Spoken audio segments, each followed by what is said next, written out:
I medically tattooed my child under the recommendation of a doctor. My daughter Kayla has this rare condition called Klippel-Feil syndrome. Basically, her neck vertebrae are fused together, which means her neck doesn't move like it should and her head sits weird on her shoulders. The doctors explained that if she ever got hurt and someone tried to move her neck the wrong way, she could become paralyzed or worse. When Kayla was 7, we met with this specialist who laid out all the scary scenarios: car accidents, playground falls, sports injuries. Any first responder or doctor who didn't know about her condition might try to stabilize her neck in a way that could permanently damage her spinal cord. The specialist said we needed to make sure medical personnel would know immediately not to manipulate her neck. He recommended getting a medical alert tattoo right on her upper chest that would be visible even if she was unconscious. At first I thought he was crazy. Tattoo my 7-year-old? But then he showed me photos of other kids who'd gotten them for similar conditions. They were small, simple, just the basic medical info in clear black letters. The doctor explained that medical jewelry could get lost or removed during trauma care, but a tattoo would always be there. He connected us with a tattoo artist who specialized in medical tattoos and worked with kids. The guy had done hundreds of these procedures and knew exactly how to make it as painless as possible. I talked to Kayla about it, explaining why it was important. She was scared at first, but when I told her it was like getting a special mark that would keep her safe, she got more interested. The tattoo artist let her pick the font and showed her exactly what it would look like. The actual process took maybe 15 minutes. It was just 3 lines: Klippel-Feil syndrome, do not manipulate neck, and see medical ID. Kayla gripped my hand but didn't cry. The artist gave her stickers afterward and told her she was braver than most adults he worked on. For years, everything was fine. Kayla's teachers knew about the tattoo, her pediatrician approved of it, and we never had any issues. She actually liked having it because it made her feel special and protected. Then last month, Kayla's school called me to come in for a meeting. I figured it was about her grades or maybe a field trip permission slip. Instead, I walked into a room with the principal, the school counselor, and someone from Child Protective Services.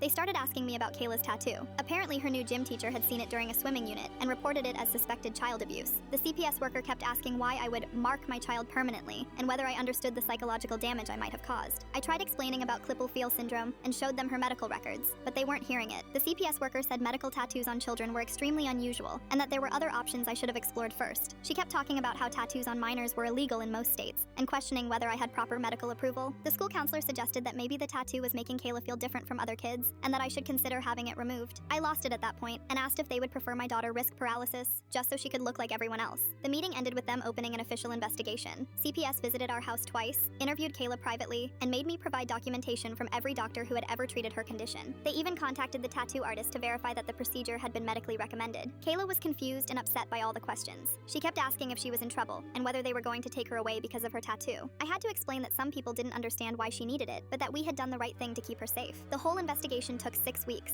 Finally, CPS closed the case when Kayla's specialist wrote a detailed letter explaining that the tattoo was medically necessary and that removing it could put her at serious risk. The school apologized, but the damage was done. Now Kayla covers up her tattoo at school with band-aids because she's embarrassed about all the attention it caused. The tattoo that was supposed to protect her ended up making her feel like a freak, and I'm still getting dirty looks from other parents who think I'm some kind of monster for putting permanent ink on my kid.